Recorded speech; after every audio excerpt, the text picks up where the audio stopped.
السلام عليكم ورحمة الله وبركاته. الحمد لله حمدا كثيرا طيبا مباركا فيه، وأشهد أن لا إله إلا الله وحده لا شريك له، وأشهد أن محمدا عبده ورسوله صلى الله عليه وعلى آله وأصحابه ومن تبع هداهم بإحسان إلى يوم الدين، وبعد.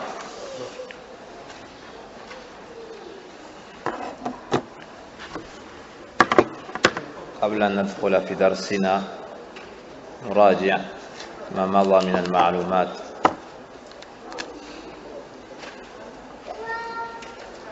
لتثبت هذه المعلومات لعل الله سبحانه وتعالى ينفعنا بها ويوفقنا للعمل بها ولتذكير الناس biha. Donc avant d'entrer, avant de poursuivre notre cours, nous allons réviser ce qu'Allah tabaraka wa ta'ala nous a facilité comme science au sujet des règles relatives aux jeunes. فمن يذكرنا بتعريف الصيام لغة وشرعا, qui nous rappelle le sens du mot as-siyam dans la langue arabe et dans la religion. عندما al-imsak, lughatan as-siyam wa al-imsak, dans la langue arabe, le jeûne c'est la retenue. نعم. Et shar'an عندما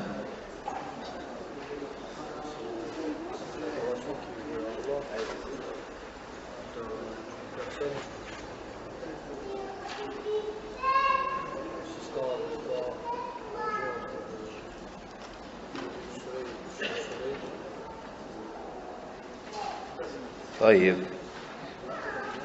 Toi tu lis l'arabe? Non? Inch'Allah ta'ala. T'as inscrit un cours d'arabe?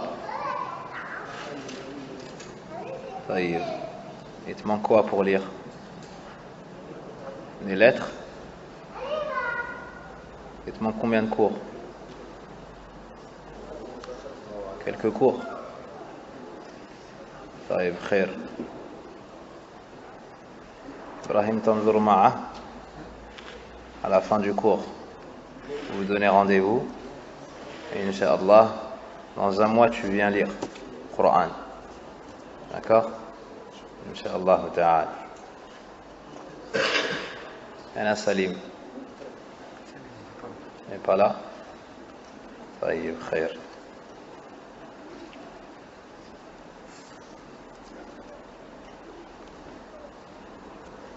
Les définitions, il faut les mémoriser en arabe. Puis, la traduction est citée pour savoir de quoi nous parlons. Amma al-ilm, c'est bi-lughat al-arabiyya, la science, elle nous a été transmise dans une langue arabe claire. Idhan, as-siyam huwa at-ta'abbudu lillah. As-siyam, c'est une adoration.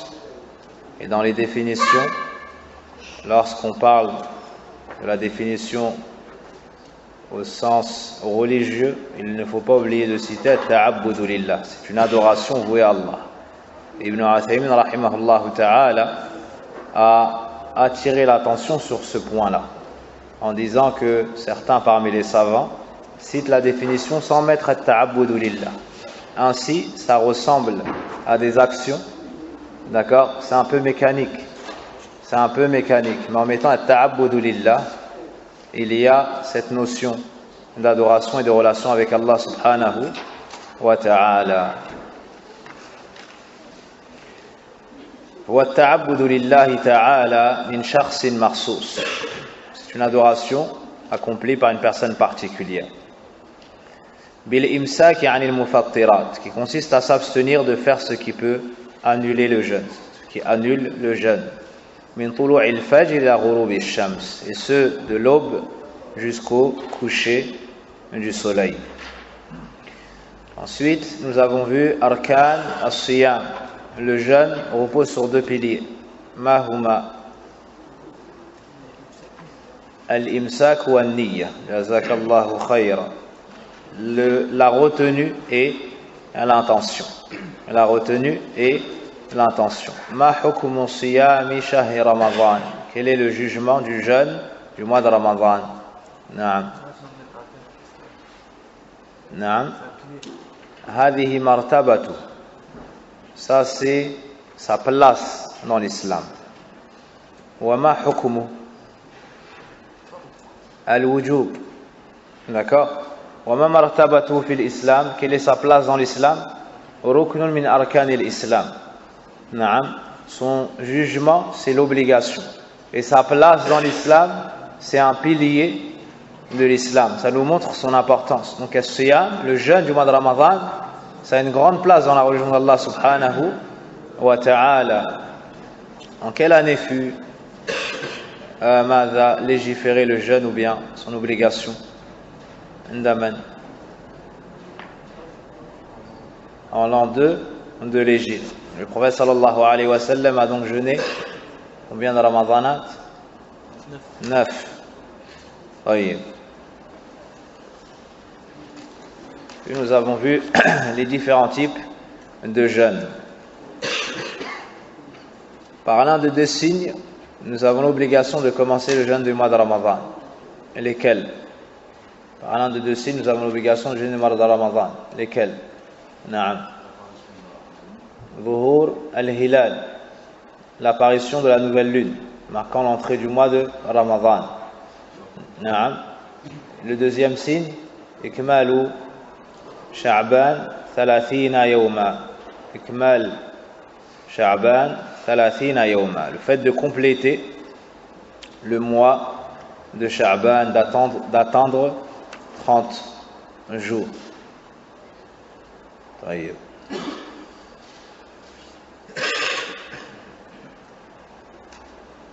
Nous avons également cité les étapes par lesquelles sont passés les Sahaba radiyallahu anhum dans l'obligation du jeûne.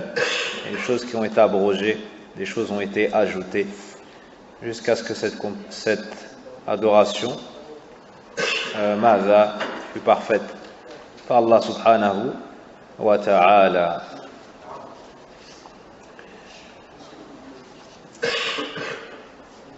Concernant la vision de la nouvelle lune du mois de Ramadan, il faut combien de témoins au minimum?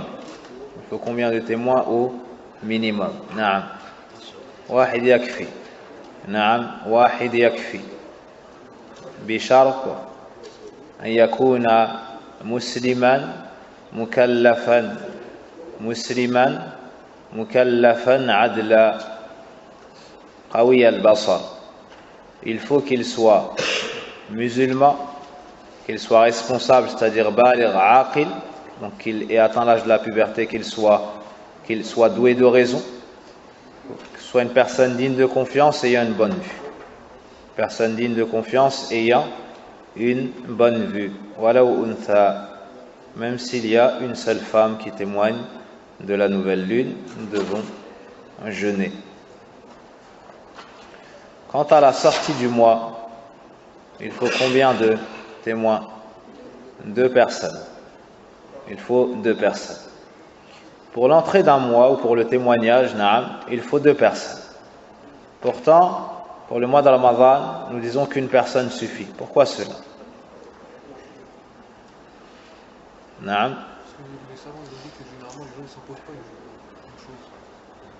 Ils ont dit al-illa, c'est qu'ici cet homme n'est pas muttaham, il n'est pas suspecté de vouloir éviter un jugement religieux. Ici au contraire il s'impose une action, une adoration. Naam. Donc sa parole n'est pas remise en cause. Mais avant même cela, il y a des nas, parce que dans ce cas-là il y a un texte, il y a une preuve. Quel est le sahabi qui a informé le prophète sallallahu alayhi wa sallam de la vision de la lune? Le prophète sallallahu alayhi wa sallam a ordonné aux gens de le jeûner. Abdullah ibn Omar radiallahu anhu. Naam. Abdullah ibn Omar, quelle est sa kunya? Quelle est la kunya de Abdullah ibn Omar? Abdullah ibn Omar est le fils de qui? De Omar ibn Khattab. Quelle est la kunya de Omar ibn Khattab? C'est connu. Abu Hafs. Et quelle est la kunya de son fils? Quels sont les noms les plus aimés d'Allah subhanahu wa ta'ala? Abdullah et Abdurrahman. Et lui il s'appelle Abdullah. Quelle est sa kunya? Abu Abdurrahman. Abu Abdurrahman. Il était connu particulièrement par quelle chose? Il est reconnu particulièrement pour certaines de ses qualités. Le suivi du prophète sallallahu alayhi wa sallam. Le suivi du prophète sallallahu alayhi wa sallam. Il était très généreux. Il était aussi très généreux.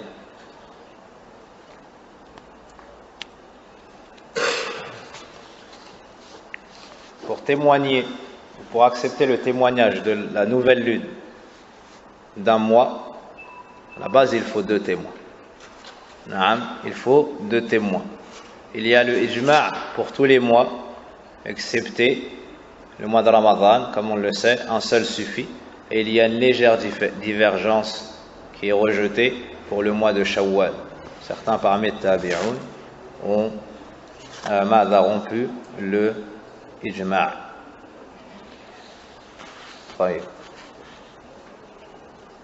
Puis nous avons vu plusieurs masail dans an-niyya, dans l'intention.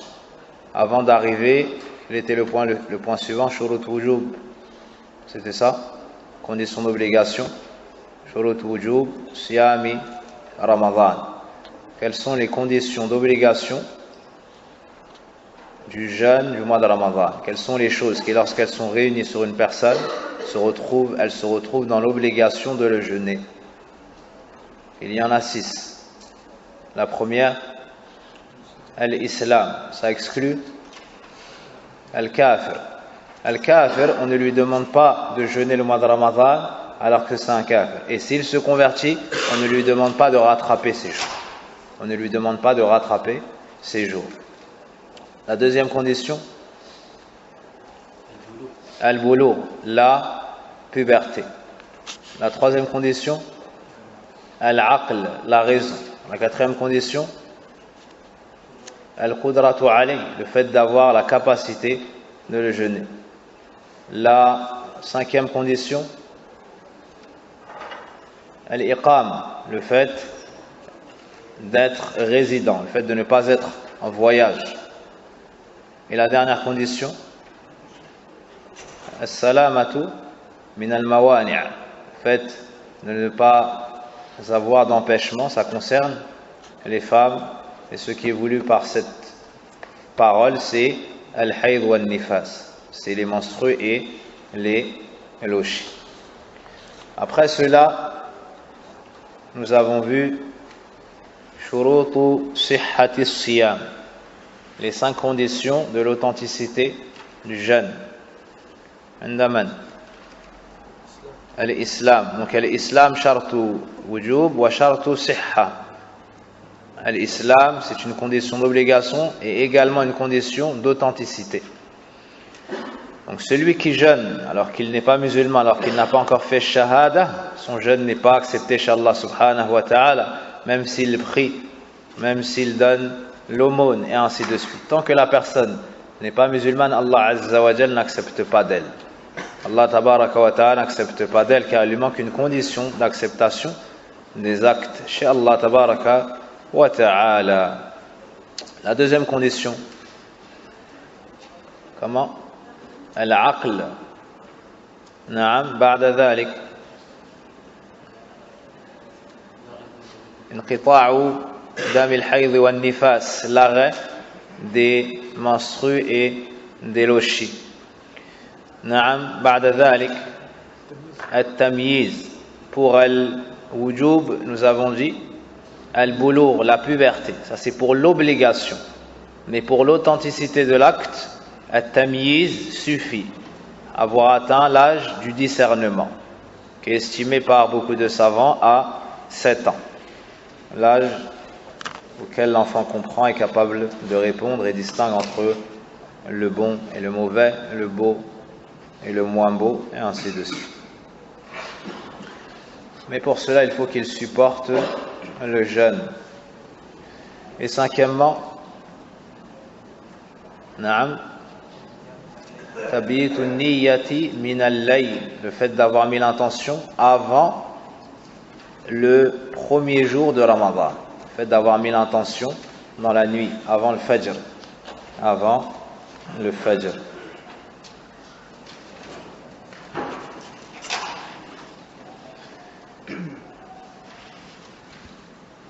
Nous avions également vu Matal Imsak. Quand est-ce que la personne a l'obligation de commencer son jeûne, donc de s'abstenir, de faire tout ce qui annule le jeûne. À quel moment?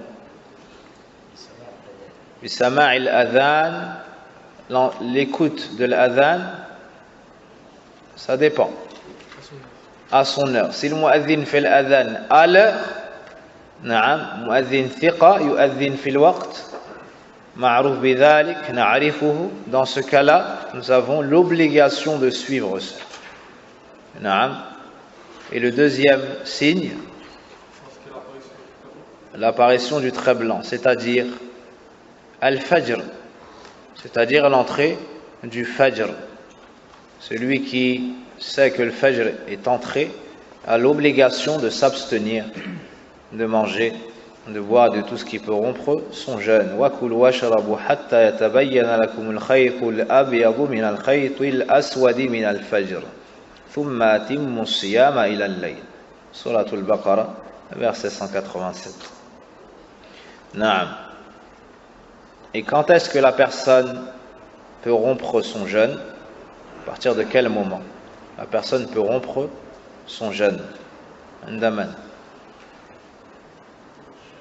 غروب الشمس. أحسنت. جزاك الله خيرا. Donc au Maghrib, la personne peut rompre son jeûne, même si elle voit encore des lueurs.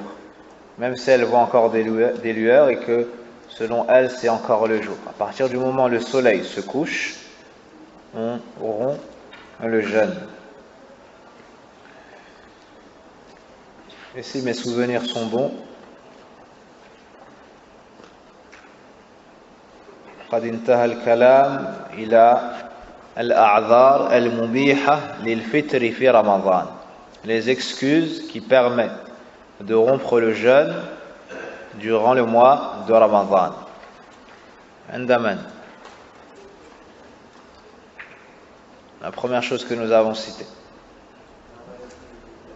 المرض والكبار. المرض والكبار. Même celui qui n'écrit pas l'arabe, il retient en arabe. Al-marad ou al-kibar. On écrivait en phonétique. On écrivait en phonétique les mots, on les mémorisait. Et vous, vous êtes meilleurs que nous. Inch'Allah ta'ala. Donc, personne n'a d'excuse. Al-marad ou al-kibar. Al-marad, ça veut dire la maladie. Al-kibar, c'est la vieillesse. Tu as retenu? Répète. Al-marad ou al-kibar. Al-marad, ça veut dire la maladie. Et al-kibar, la vieillesse. C'est un traducteur maintenant. Allahumma barik. طيب.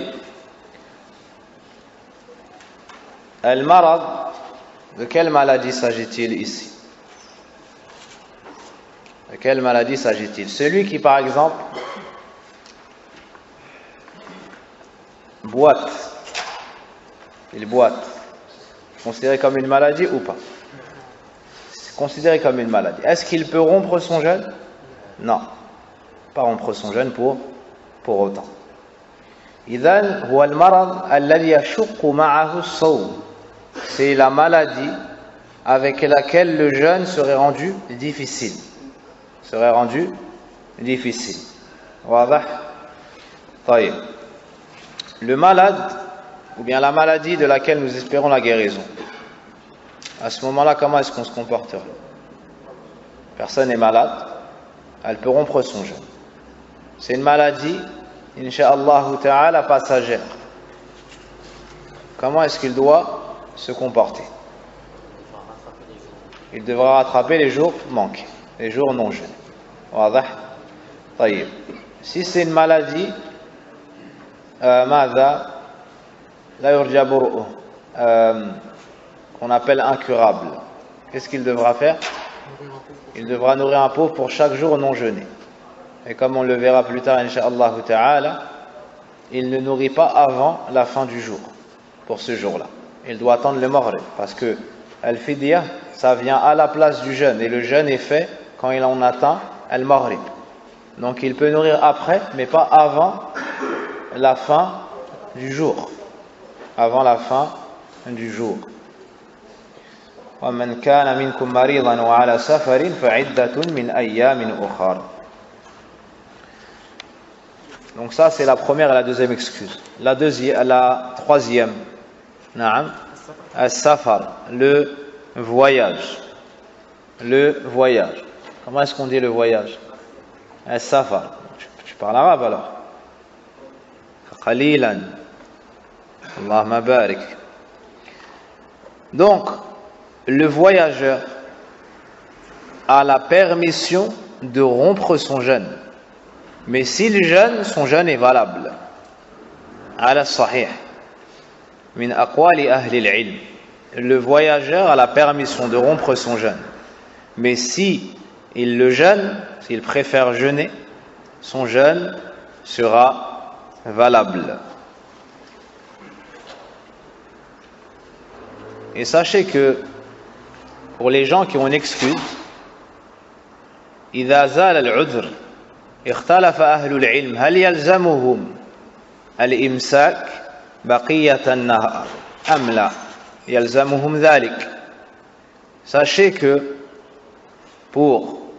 avant ça, Inch'Allah ta'ala, on va finir la révision de ce point, puis faites-moi rappeler de vous citer cette remarque. Après le voyageur, il y a parmi les gens excusés يعني المرأة التي وجدت الحيض أو النفاس, donc la femme qui a le sang des menstrues ou des lochis. Elle est excusée et a l'obligation de rompre son jeûne. Elle a l'obligation de ne pas jeûner. Si elle jeûne, il y a athima, elle est dans le péché. Elle n'a pas la permission de jeûner. La femme qui a ses menstrues ou ses lochis, elle ne peut pas jeûner, elle ne doit pas jeûner. La catégorie suivante, toujours chez les femmes, al-hamil ou bien al-a'dhar, al-haml wa ar-ridha', donc la grossesse et l'allaitement. La grossesse et l'allaitement. Qu'elles craignent pour leur personne ou pour l'enfant, dans ces deux cas, ou les deux, dans ces trois cas, elles ont la permission de ne pas jeûner. De ne pas jeûner. Donc je disais, si l'excuse vient à disparaître, d'accord? Si l'excuse vient à disparaître, comme quoi par exemple? La personne est en voyage et devient résidente. Elle revient de voyage durant la journée de Ramadan. Qu'est-ce qui lui incombe? Qu'est-ce qu'elle doit faire? Qu'est-ce qu'elle peut faire? Qu'est-ce qu'elle ne peut pas faire? La femme était indisposée au milieu de la journée. Elle voit que le sang s'est totalement arrêté. Qu'est-ce qu'elle peut faire? Qu'est-ce qu'elle doit faire? Qu'est-ce qu'elle n'a pas le droit de faire? Est-ce qu'elle doit rattraper, pas rattraper, jeûner, ne pas jeûner? Le malade qui est guéri durant la journée, et ainsi de suite. D'accord? Autre mas'ala, alladhi yuslim ya'taniqu l'islam, celui qui se convertit à l'islam dans la journée de Ramadan. Qu'est-ce qu'il doit faire? Est-ce qu'il doit jeûner? Est-ce qu'il doit s'abstenir? Et s'il jeûne, est-ce qu'il doit rattraper ce jeûne? Toutes ces questions sont des questions qui ont été soulevées par nos ulama, hafidhahumullah ta'ala wa rahimahum. Donc, sachez que les savants ont divergé dans ces questions. Si la personne qui avait une excuse, son excuse venait à disparaître, comme la femme qui dont les menstrues s'arrêtent, ou les lochis s'arrêtent. Comme le voyageur qui arrive chez lui et devient donc résident. Certains savants ont dit qu'ils ont l'obligation de reprendre le jeûne à ce moment-là, au moment où l'excuse disparaît. Au moment où l'excuse disparaît, car ils n'ont plus l'excuse qui leur permettait de rompre le jeûne. De rompre le jeûne. Et d'autres savants ont dit, cela n'est pas pour eux obligatoire. Cela n'est pas pour eux obligatoire. Pourquoi? Li'adami ad-dalil. Pourquoi? Car il n'y a pas de preuve. Ça concerne la femme qui a ses menstrues et qui n'a plus ses menstrues et le voyageur qui devient résident. Pourquoi? Car il n'y a pas de preuve. D'accord? Mais ils devront rattraper ce jour.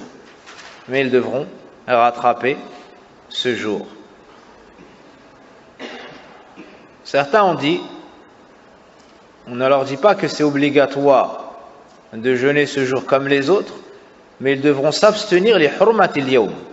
Mais ils devront s'abstenir du fait que ce jour, c'est un jour de Ramadan, par respect pour Ramadan, par respect pour le jour de Ramadan et son caractère sacré, ils devront s'abstenir. Wal muhaqqiqoun, et l'avis prépondérant est chez les gens de science de dire la yalzamuhum dhalik. Cela n'est pas une obligation. Cela n'est pas une obligation.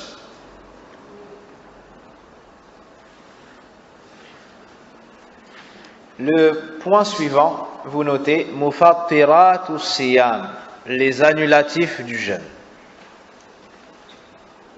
Donc les choses qui, lorsqu'elles sont commises par le mukallaf, annulent son jeûne, sous condition.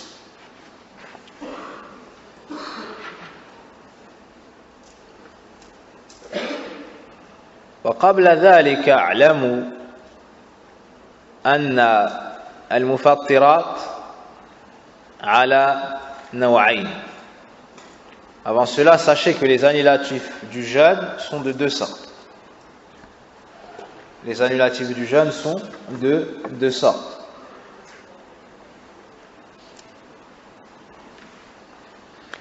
أولا ما يوجب القضاء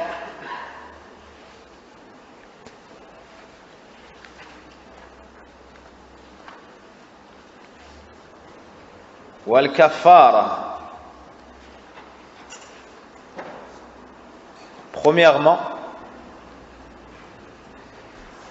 ce qui rend obligatoire le rattrapage de ce jour, ainsi que l'expiation. Donc il doit rattraper ce jour, et en plus de ça, il y a une compensation. Il y a une expiation. ثانيا ما يوجب القضاء فقط. Deuxièmement, ce qui rend obligatoire le rattrapage de ce jour uniquement.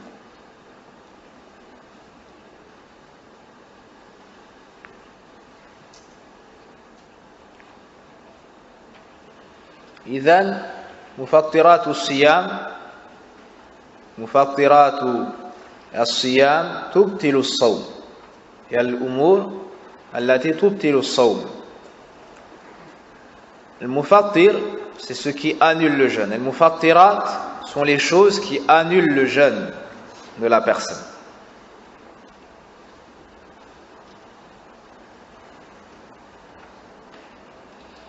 Et ces choses-là sont de deux sortes. La première, ce qui annule le jeûne de la personne, elle se voit dans l'obligation de le rattraper ce jour. Et en plus de cela, elle doit s'acquitter d'une compensation. Il y a une expiation à faire.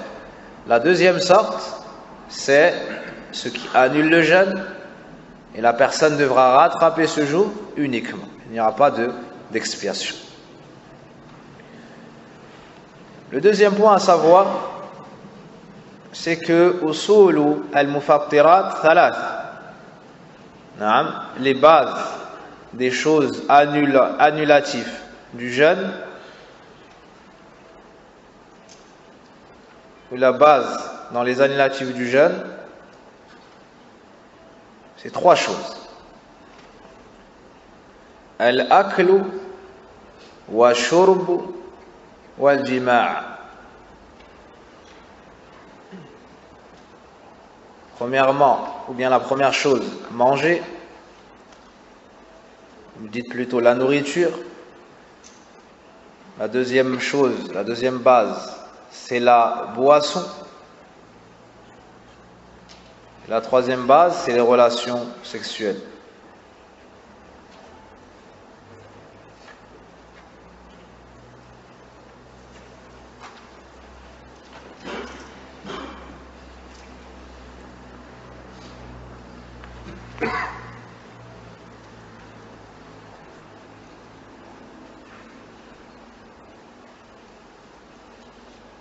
Les annulatifs du jeûne sont plus que cela, mais ces trois choses représentent la base.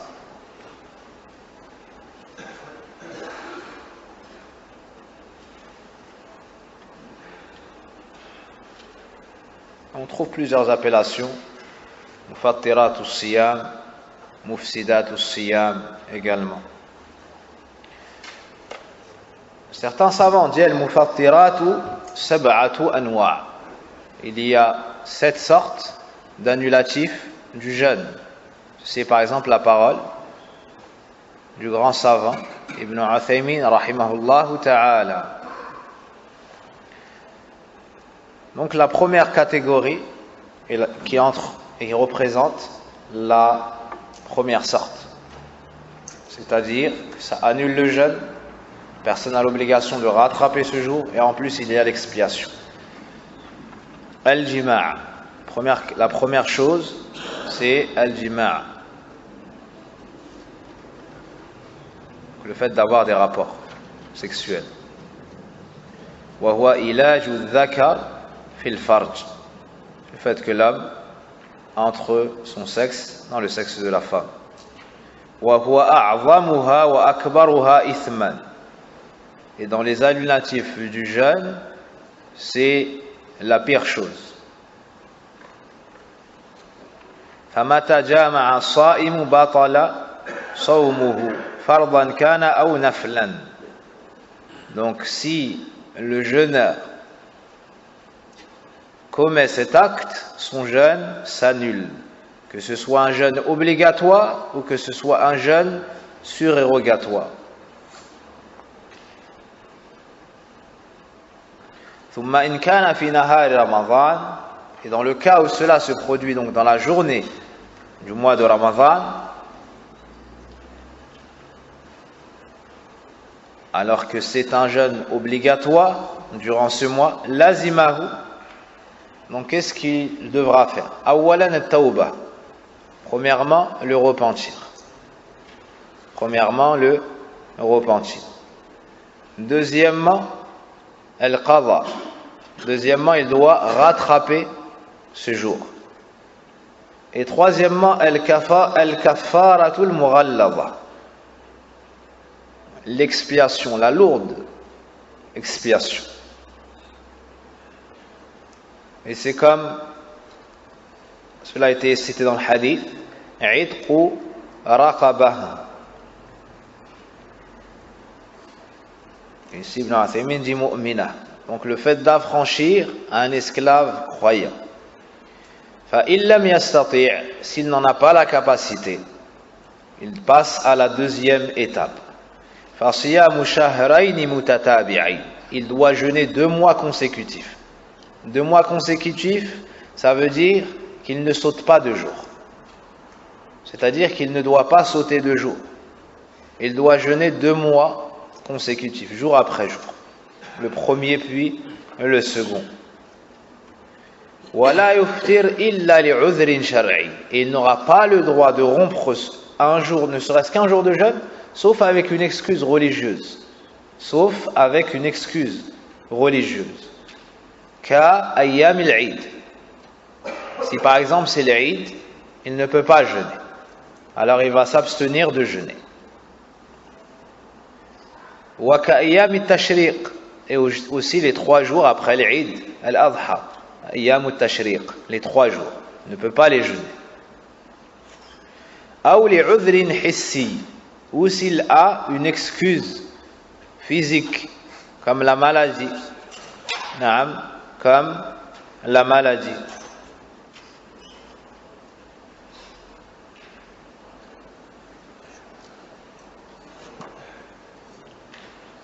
طيب فإن أفطر لغير عذر ماذا يلزمه? Et dans le cas où sa kafara à lui c'est de jeûner 2 mois consécutifs, dans le cas où il rompt un jour sans excuse, que devra-t-il faire? عند من؟ يعيد من جديد. نعم. Il devra recommencer du début ces 2 mois. Il devra reprendre du premier jour et recommencer les 2 mois. Donc, la première chose, il a affranchi un esclave. S'il ne peut pas, il jeûne 2 mois consécutifs. S'il n'en a pas la capacité, qu'est-ce qu'il fera? Yut'im sittina miskina. S'il n'en a pas la capacité, il devra nourrir 60 pauvres. Il devra nourrir 60 pauvres.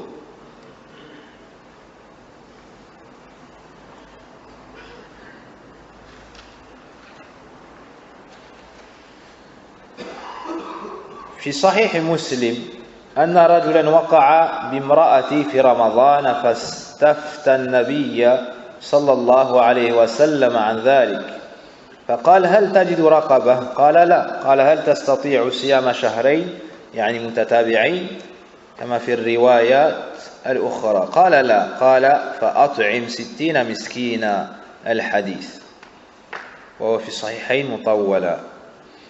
La preuve de cela est le hadith dans lequel un homme est venu voir le prophète sallallahu alayhi wa sallam et lui a dit: Ya Rasulallah, halakt, ô messager d'Allah, je suis anéanti.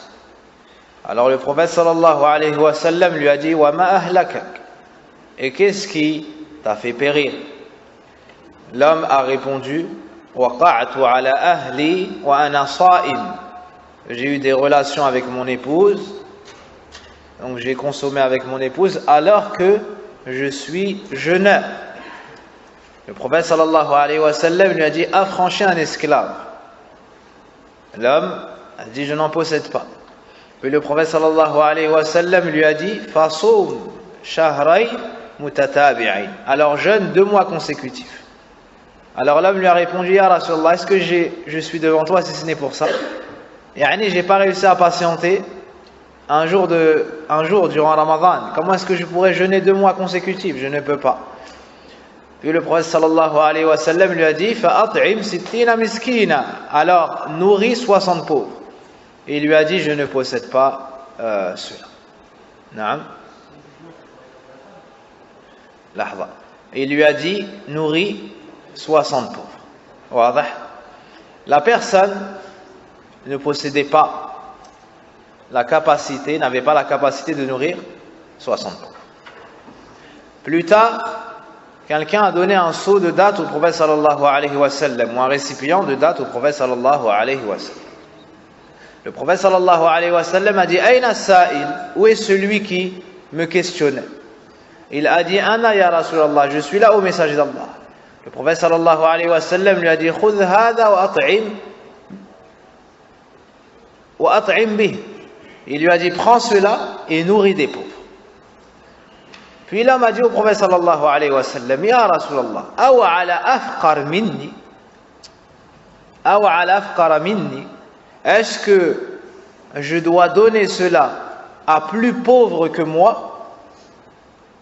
Puis il a juré par Allah subhanahu wa ta'ala qu'il n'y avait pas entre les deux contrées, ou les deux je ne sais pas comment dire la bataille, plus pauvre que sa famille. Yani dans tout le Médine, de ceux qu'il connaît, il n'y a pas plus pauvre que sa famille. Puis le prophète sallallahu alayhi wa sallam a souri et lui a dit: at'im bihi ahlak. Il lui a dit: nourris avec cela ta famille. Nourris avec cela ta famille. Le prophète sallallahu alayhi wa sallam a souri ou a ri. Les savants ont dit parce que la situation, elle est extraordinaire. Elle sort de l'ordinaire. Un homme qui vient en disant halakt, il repart avec une sadaqa pour sa famille. Na'am. Tu ne peux trouver cela que de par la splendeur et la beauté de l'islam. Elle est venue suite à un péché grave et elle repart avec une sadaqa pour sa famille. Fawa ajaba. Fawa ajaba. Yani ce hadith est étonnant de plusieurs points de vue. Comment est-ce que le prophète alayhi salatu wa salam a accueilli ce sahabi? Comment est-ce que le prophète comment est-ce que ce sahabi est venu chercher l'ilm et al-faraj auprès du savant? Naam, auprès du plus savant sallallahu alayhi wa sallam. Comment est-ce que le prophète sallallahu alayhi wa sallam s'est contenté de lui dire hukmu shar'a? Naam, hukmu shar'a. Il n'a que transmis les règles de la religion d'Allah subhanahu wa ta'ala, sans ajouter, sans diminuer. Lorsque la personne n'a pas été capable de faire la troisième chose, le prophète sallallahu alayhi wa sallam s'est tu. Il s'est tu alors que c'est Rasulullah sallallahu alayhi wa sallam. Mais il parlait que selon la révélation, alors il s'est abstenu d'ajouter quelque chose. Alors que tu trouves parmi les petits étudiants, des personnes qui, lorsqu'ils n'ont pas de preuves, yajtahidoun, font un effort de réflexion, un effort personnel, alors qu'elles n'ont pas uni les caractéristiques qui leur permettent cela. Elles n'ont pas uni les caractéristiques qui leur permettent cela. Au lieu de poser la question, elles disent, donc dans ce cas-là, tu vas faire comme ceci ou comme cela. Le prophète sallallahu alayhi wa sallam, wa huwa rasulullah, wa huwa a'lamul khalqi billahi tabaraka wa ta'ala wa atqana lillah, tawaqqaf. Le prophète sallallahu alayhi wa sallam, sans aucune gêne, alors que c'est le plus savant, alors que c'est le messager d'Allah sallallahu alayhi wa sallam, alors que c'est celui qui craint le plus Allah, il s'est tu. La première éventualité, tu fais telle chose, la deuxième telle chose, la troisième telle chose. Lorsqu'il a dit je ne suis pas capable de faire les trois, le prophète sallam s'est tu. Et c'est ce qu'il convient de faire. Si tu ne sais pas, tu te tais. Même si les gens continuent à te détailler leur histoire, même si les gens vont parler sur toi parce qu'ils trouvent que tu n'as pas eu de rahma envers eux, parce que tu n'as pas réglé leurs problèmes. Na'am. Des savants ont dit, même s'ils meurent devant toi, même s'ils meurent devant toi et que tu n'as pas la réponse, ne parle pas dans la région d'Allah sans science. Certaines personnes viennent chercher leur réponse. Mais nous, de par notre ignorance, nous n'avons pas leur réponse. Elles insistent, elles détaillent, elles paraphrasent, jusqu'à qu'on parle. Mais si on ne sait pas, qu'est-ce qu'on va dire dans la religion d'Allah subhanahu wa ta'ala? Abu Bakr as-Siddiq radiallahu anhu, lorsqu'on l'a questionné sur une chose, a dit quel ciel va me couvrir et quelle terre va me porter si je dis dans la religion d'Allah ce que j'ignore. Wa huwa as-Siddiq radiallahu anhu, alors que c'est Abu Bakr, le plus savant de la communauté après le prophète sallallahu alayhi wa sallam, et le meilleur de la communauté après le prophète sallallahu alayhi wa sallam. Donc, la haraj, tu ne dois pas être gêné de dire je ne sais pas. Je ne dois pas être gêné de dire je ne sais pas. Et un des savants parmi les pieux prédécesseurs a enseigné à son élève que la science, ou la moitié de la science, était de dire la adri, je ne sais pas. Allahu a'lam. Ma sami'tu fi hadha shay'a, et ainsi de suite. Et les savants anciens et contemporains enseignent cela à leurs élèves qui sont amenés plus tard à donner des jugements religieux. Ils leur apprennent à dire je ne sais pas. Ma adri, la adri, Allahu a'lam. Allah est plus savant. Je n'ai pas entendu de savant parler dans cette question. Je ne mémorise pas de sunna dans cette question. Tu t'habitues. Naam, tu t'habitues. Car si un shaitan fait entrer dans ton cœur que tu es le responsable de la communauté et tu es le protecteur de la communauté et que si toi tu ne lui réponds pas, elle ne pourra jamais trouver sa réponse, tu vas périr. Naam, tu vas périr. Si tu ne sais pas, dis Allahu a'lam ma adri. Et si la personne insiste, détourne-toi d'elle, s'il le faut. Si la personne insiste et que tu n'as pas de science et tu crains pour toi, va-t'en, pars et laisse-la, naam, dans son problème. Et n'ajoute pas à son problème un autre problème. Ne te Rappelle-toi le hadith de celui qui a tué 99 personnes. Puis il est parti demander conseil à des gens. Quelle est la personne la plus savante? Et on l'a orienté vers un dévot, vers une personne qui avait beaucoup d'adoration. Il lui a dit, j'ai tué 99 personnes. Est-ce que je peux me repentir? Il lui a dit, 99 personnes? Non, tu ne peux pas te repentir. Le criminel l'a tué et a complété par lui le nombre de 100. Naam, le nombre de victimes, il l'a porté à 100 victimes. Subhanallah. Par la suite, il a regretté, a demandé une personne savante, la plus savante sur terre. On l'a orienté vers un savant cette fois-ci. Et il lui a dit, j'ai tué 100 personnes. Est-ce que je peux me repentir? Il lui a dit oui. Et qui est-ce qui pourrait se mettre entre toi et ton repentir? Mais tu vis sur une mauvaise terre. Va dans tel endroit. Il y a des gens qui adorent Allah d'un culte sincère. Va, rejoins-les, adore Allah avec eux. Jusqu'à la fin du hadith. Le premier à parler sans science, ça lui a coûté la vie. Il lui a dit non, tu ne peux pas te repentir. Ça lui a coûté la vie. Naam. Le deuxième n'a pas répondu directement. Il a répondu avec la parole des ulama. Il a fait augmenter l'espoir dans son qalb, afin que son repentir soit fort. Naam. Celui qui a un péché fort, il faut que son repentir soit fort. Il lui a dit, qui est-ce qui pourrait se mettre entre toi et ton repentir? C'est une parole qawiya, c'est une parole forte qui développe l'espoir en la personne. Mais tu es sur une mauvaise terre. Puis il lui a montré les causes de son mal. Il y a un endroit où tu peux tuer 99 personnes et on te laisse faire. C'est un endroit qui est mauvais. Ibn Uthaymin rahimahullah ta'ala dans le charh du hadith dit en apparence il était fi belad kufr. En apparence il était fi belad kufr. Puis il lui a dit de faire l'hijra. Il lui a dit de partir et de rejoindre les muwahhidin afin de les prendre pour compagnie, adore Allah tabaraka wa ta'ala avec eux. Shahiduna min al-hadith, et la raison qui m'a amené à vous citer le hadith, c'est la dangerosité, la gravité de parler dans la religion d'Allah subhanahu wa ta'ala sans science. Donc, la personne qui a des rapports qui consomme durant la journée de Ramadan, voici ce qu'elle doit faire: se repentir, rattraper ce jeûne et l'expiation. Dans le cas où elle ne peut ni faire le premier, ni le deuxième, ni le troisième, qu'est-ce qu'on lui dit? Qu'est-ce qu'on lui dit? Allahu a'lam.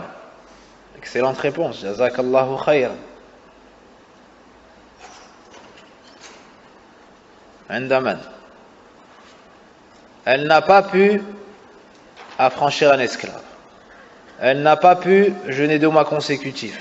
Elle n'a pas pu nourrir 60 pauvres. Qu'est-ce qu'on lui dit? Comment? Non.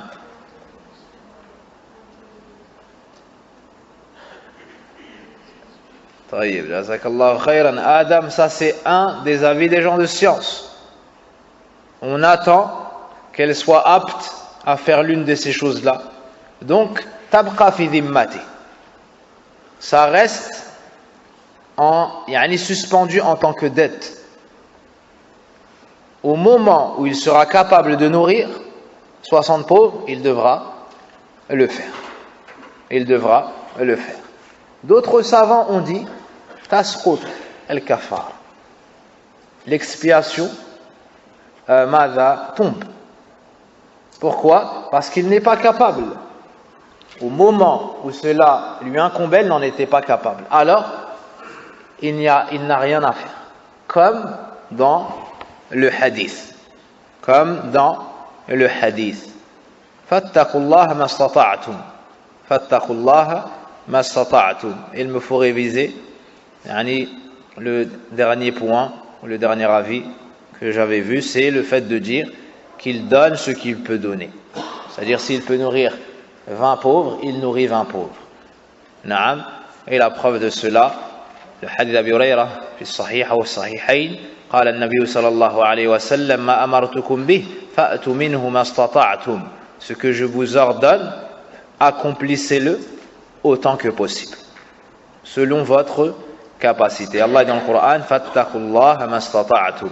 Craignez Allah autant que possible. Craignez Allah subhanahu wa ta'ala.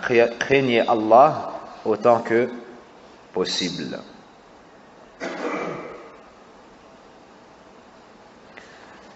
تنبيه إذا حصل هذا في يوم يقضيه من رمضان أي خارج رمضان لا تلزمه الكفارة. نعم. Une remarque faite par les savants suite à la citation de ce qu'on vient de dire, c'est que al-kafara est pour celui qui a commis cet acte dans le mois de Ramadan. Quant à celui qui rattrape un jour de Ramadan, donc en dehors du mois de Ramadan, puis qui a un rapport, cette personne-là n'a pas la kafara.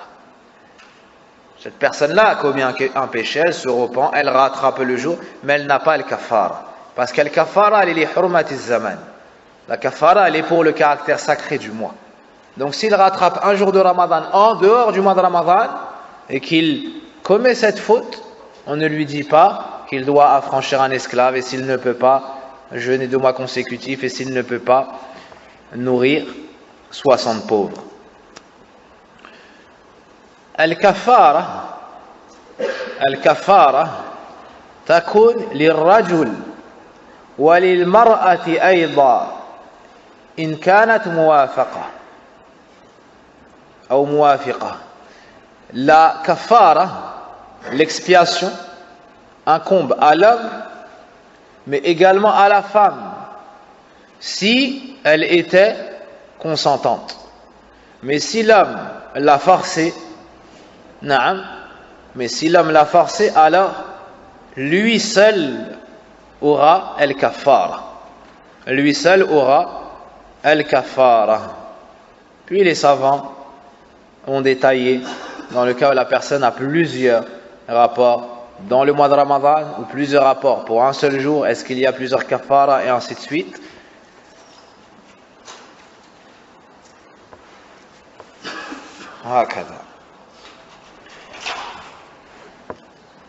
La deuxième sorte dans les annulatifs du jeûne, c'est ceux qui annulent le jeûne.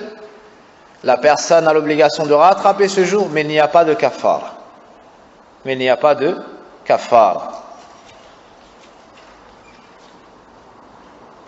Premièrement, al-aklu wa shurb.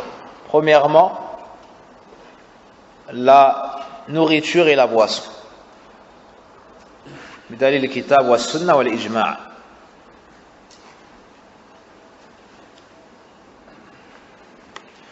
Donc la nourriture et la boisson.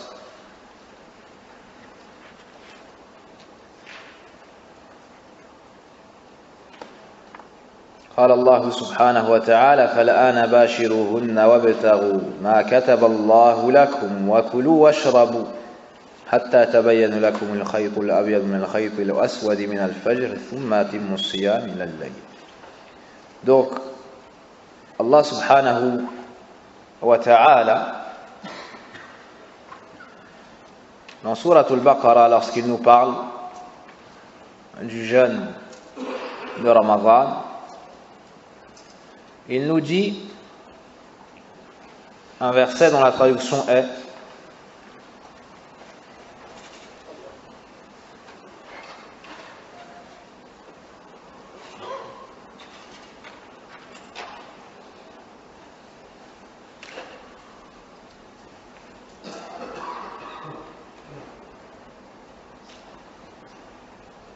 du début du verset أحلت لكم ليلة الصيام الرفث إلى نسائكم هن لباس لكم وأنتم لباس لهم علم الله أنكم كنتم تختانون أنفسكم فتاب عليكم وعفى عنكم فالآن باشروهن وابتغوا ما كتب الله لكم وكلوا واشربوا حتى تبين لكم الخيط الأبيض من الخيط الأسود من الفجر ثم أتموا الصيام إلى الليل ولا تباشروهن وأنتم عاكفون في المساجد تلك حدود الله فلا تقربوها كذلك يبين الله آياته للناس لعلهم يتقون.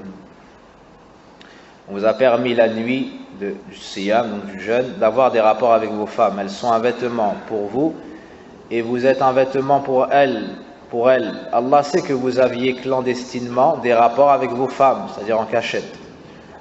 Il vous a pardonné, vous a gracié. Cohabitez donc avec elles maintenant et cherchez ce qu'Allah a prescrit en votre faveur. Mangez et buvez jusqu'à ce que se distingue pour vous le fil blanc, donc de l'aube, et le fil noir, donc de la nuit. Puis accomplissez le jeûne jusqu'à la nuit. Donc on nous dit, mangez et buvez jusqu'à ce que se distingue pour vous le fil blanc du fil noir.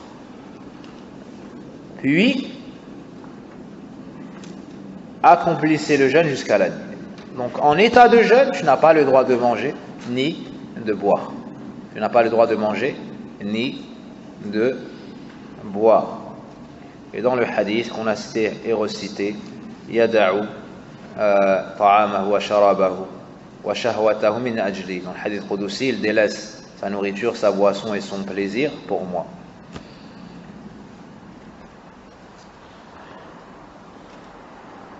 Les savants ont fait entrer dans cet annulatif du jeûne al-ibar al-mughadhiya,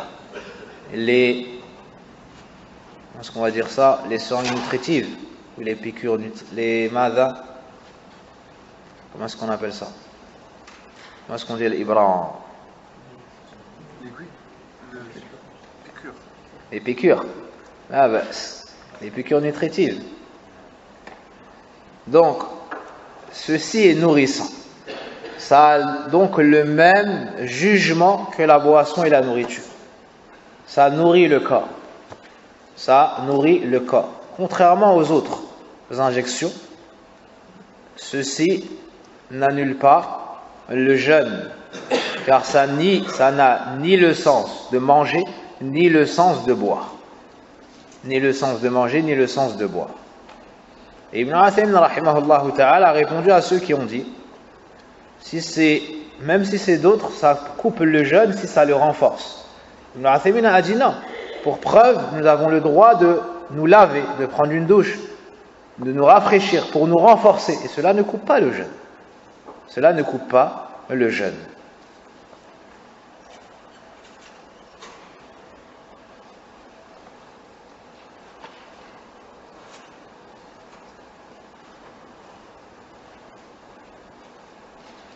Certaines piqûres font entrer dans le corps des médicaments, mais ça n'a pas le sens de manger ni le sens de boire, ça n'atteint pas l'estomac et ainsi de suite, ça n'annule pas le jeûne de la personne.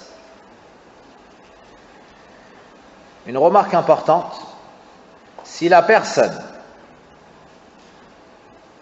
a mangé ou a bu par oubli, cela n'annule pas son jeûne. Mais dès qu'elle s'en souvient, elle doit revenir à son état de jeûne. Quelqu'un, par exemple, jeûne et à 16 heures, il sort du travail, il a l'habitude de manger en arrivant chez lui. À 17 heures, il a l'habitude de manger.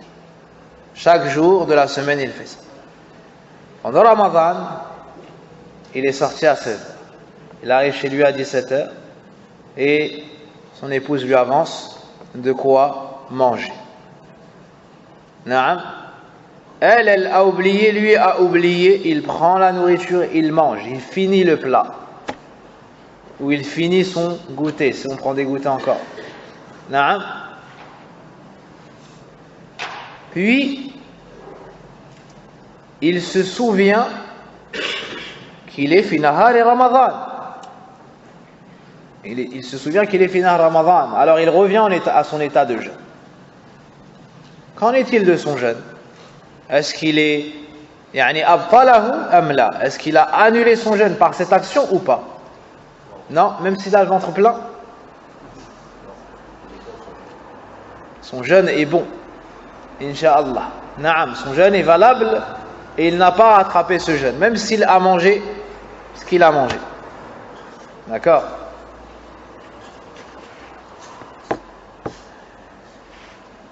Pareil pour la boisson. Même s'il a vidé une bouteille.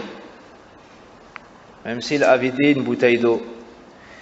وَدَلِلُ ذَلِكَ مَا أَخْرَجَهُ الْبُخَارِي وَمُسْلِمٌ. La preuve de cela, c'est ce qu'a rapporté l'imam Bukhari et l'imam Muslim. قال النبي صلى الله عليه وسلم من نسي وهو صائم فأكل وشرب فليتم صومه فإنما طعمه الله وسقاه.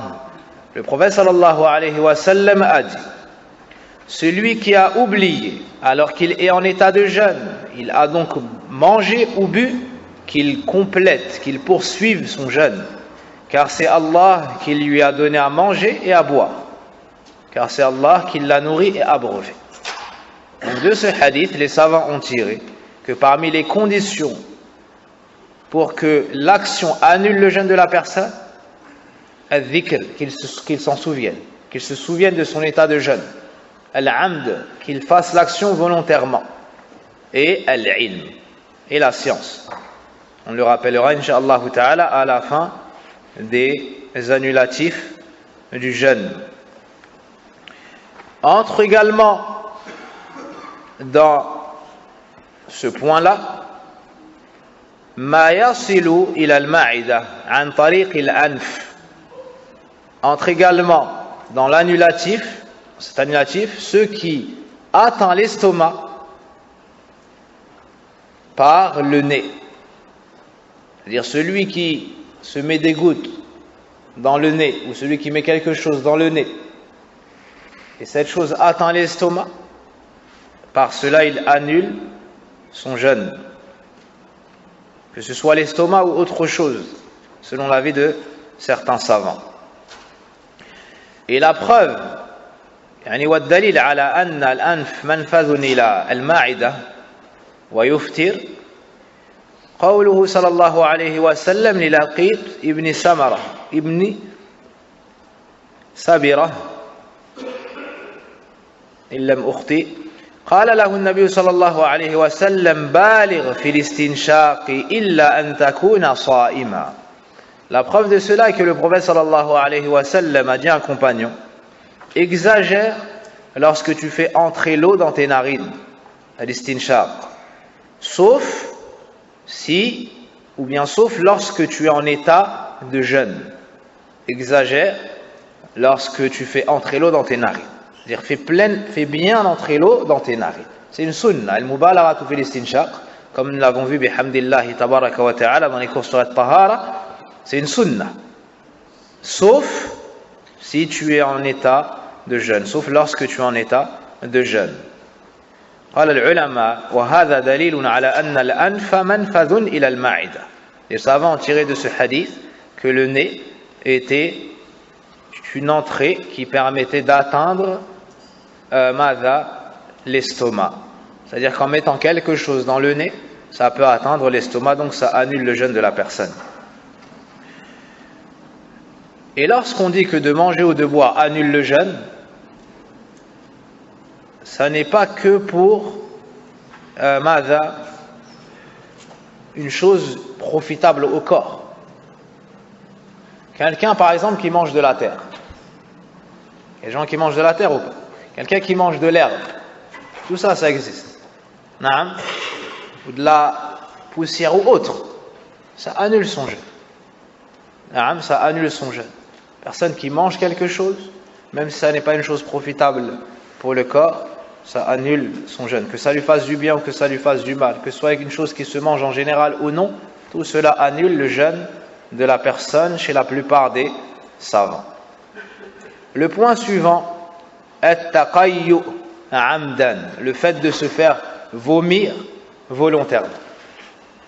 Le fait de se faire vomir.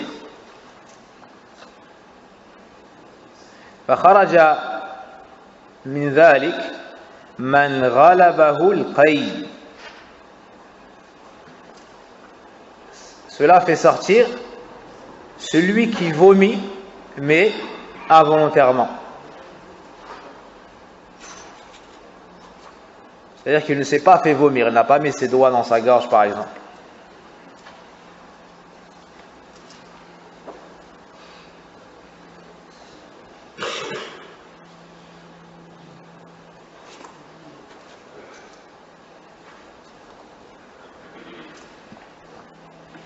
قال ابن المنذر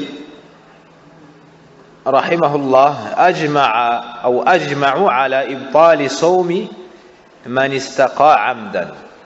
Ibn Munzir a relaté le consensus quant à l'annulation du jeûne de celui qui se fait vomir, de celui qui se fait vomir, donc volontairement.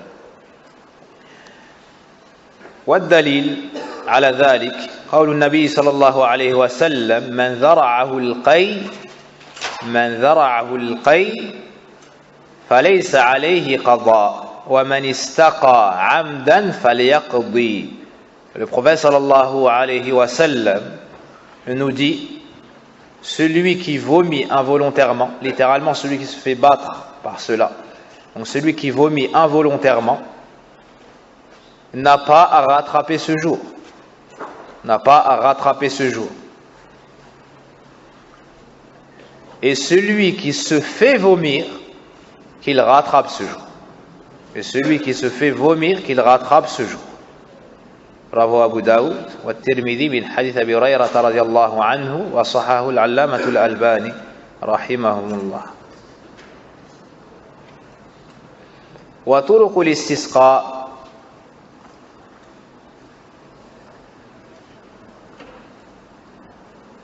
أو القي استقاء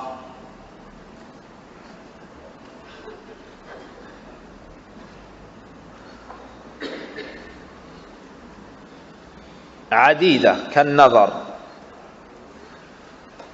والعسر وربما السماع والشم. Et les façons de se faire vomir sont multiples. Le fait de sentir volontairement une mauvaise odeur, par exemple. Des gens qui sont très sensibles savent qu'en sentant telle odeur, ça les fait vomir. D'autres personnes par la vue, en regardant certaines choses, ça peut les faire vomir. Une autre manière en appuyant sur son ventre ou son estomac, se mettant les doigts dans la gorge, et ainsi de suite. Quelle que soit la manière, celui qui fait ça volontairement, si il vomit, ça annule son jeûne. Et s'il ne vomit pas, ça n'a pas annulé son jeûne. Wallahu a'lam. Le point suivant, il est sujet à une grande divergence, c'est al-hijama. Al-hijama. لقول النبي صلى الله عليه وسلم أفطر الحاجم والمحجوم. والحجامة إخراج الدم من الجلد دون العروق. الحجامة, c'est ce qu'on appelle la saignée.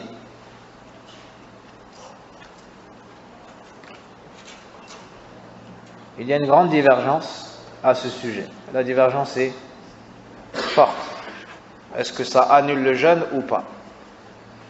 Ceux qui ont dit que ça annulait le jeûne ont utilisé pour preuve le hadith dans lequel le prophète sallallahu alayhi wa sallam dit: celui qui pratique la saignée, celui sur laquelle on la pratique, ont tous deux annulé leur jeûne. Ont tous deux annulé leur jeûne. L'imam al-Albani rahimahullah ta'ala nous dit que ce hadith est authentique. Certains parmi les savants ont dit que cela annule le jeûne de celui sur lequel on a pratiqué la saignée, mais quant à celui qui la pratique, celui qui fait al-hijama, pas celui sur lequel on l'a fait, lui, on dira qu'il a rompu son jeûne que s'il fait la pratique ancienne, qui consiste à aspirer avec un outil. Donc il aspire avec la bouche en utilisant un outil. Et dans le cas où il met du sang dans sa bouche ou bien avale du sang, c'est dans ce cas-là où il rompt son jeûne. Ça, c'est une explication citée par certains savants. Wallahu a'lam.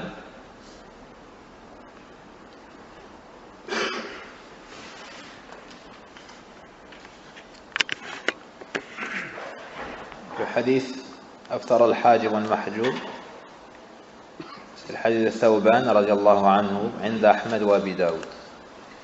قال البخاري رحمه الله تعالى ليس في الباب أصح منه.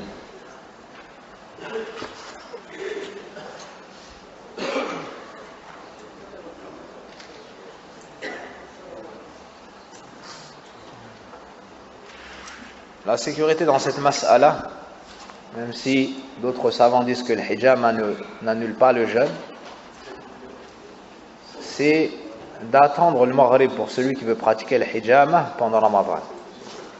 Car le fait de sortir du khilaf, c'est mustahab. Car le fait de sortir de la divergence, c'est mustahab. Naam.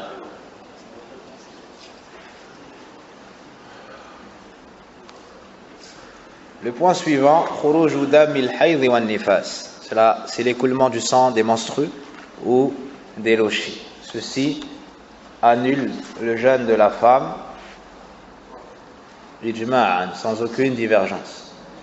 Car le prophète sallallahu alayhi wa sallam a dit alaysa idha hadat lam tusalli wa lam tasum. Un hadith de Ibn Umar radiallahu anhu عند البخاري ومسلم, le prophète sallallahu alayhi wa sallam a dit, n'est-ce pas que lorsqu'elle a ses menstrues, elle délaisse la prière et le jeûne.